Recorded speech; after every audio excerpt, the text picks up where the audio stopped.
Hi, this is just a walkthrough of the FIN530 site for session 2 of 2016. This is really just to show you where to find things and how I've organised stuff on the site so that you'll always have it to refer to if you get a little bit lost at any point. Now, of course, the first important document is the subject outline, and that subject outline outlines the study schedule, the textbook that you're required for this subject, and importantly the assessment tasks and their due dates, as along with the other regulations that apply to the subject offering. So it's really important that you get that outline, download it, have a read. I'm not going to click through to it now because it's quite comprehensive, but that's where all the important information is contained for the subject. Now, another aspect here, and I just want to walk you through the topics. Okay, so this is where your actual learning resources are for each topic.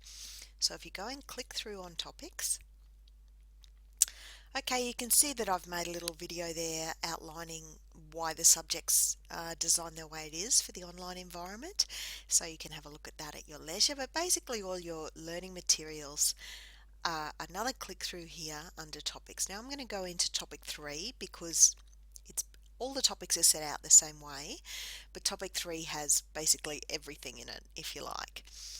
So you'll see up the top we've got the learning outcomes. Then I've written a short textual overview.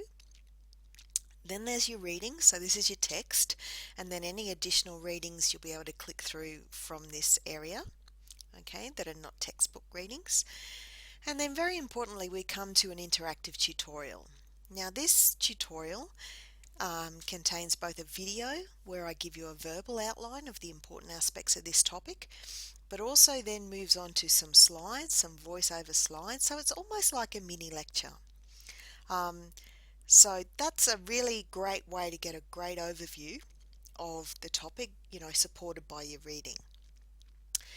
The interactive tutorial, it's interactive for the reason that it has sort of stop periods in it where you're asked a question. There's a question prompt within there, so that you can sort of test what's come before in while you're listening to it. So please make use of them. They really are a great guide to the subject, and they do have those review questions built into them. Okay, another aspect of your resources is within topics that have calculations as a learning outcome, I've put little whiteboard examples. Okay, so if you click the play button here, it unfolds with a voiceover where I've talked through the calculation, as well as my very, very limited handwriting in terms of the whiteboard application that I used. So it's as if I was standing in front of you, working through the problem and demonstrating how you calculate. Okay, so they're quite powerful examples here.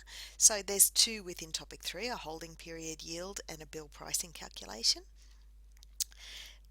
Another learning resource that I've got in each topic is a quick quiz. These are little multiple choice quizzes. They're not graded, they're not for assessment, they're really to test your knowledge.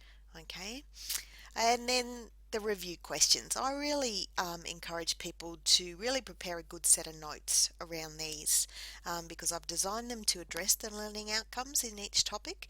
And if you've got a handle on this, you've got the topic. Okay, so these review questions are quite important. And basically every topic is laid out that same way. Now if there's no calculations in a topic, obviously I don't have example calculations, but every topic has an interactive tutorial, the background reading, the learning outcomes, a little quiz and the review questions. So that's where your learning resources are. The other thing I'd like to point out is the online meeting tab. Now here I've got the online meeting room that you can click through to. Here's the schedule that I've set out for this session. I'm very open to holding additional meetings, but at this stage I find 4 is a good number. I then record the meetings and I store them here. Okay, so the navigation is fairly straightforward once you get your head around it.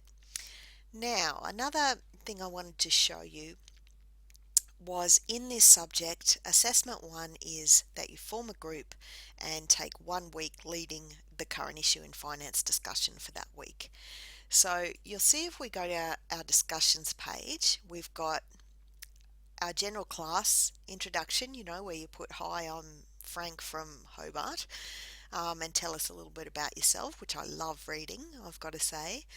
Then there's just, I don't really get, the point you're trying to make in topic 3. Can you elaborate? That's the subject general discussion forum. I'm actually going to post an example for the first current issue in finance post on the 13th of July.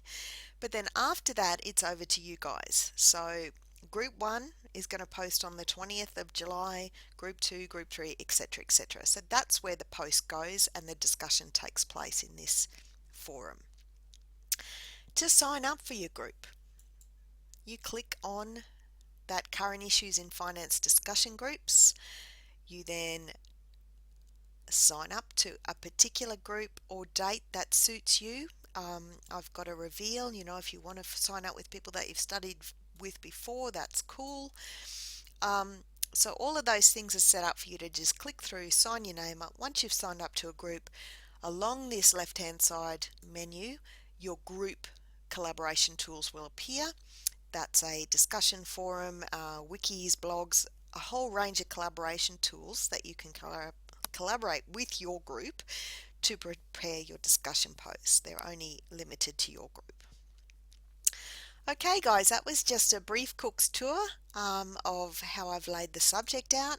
Please don't hesitate to contact me if anything needs clarification or if that's unclear. Thank you.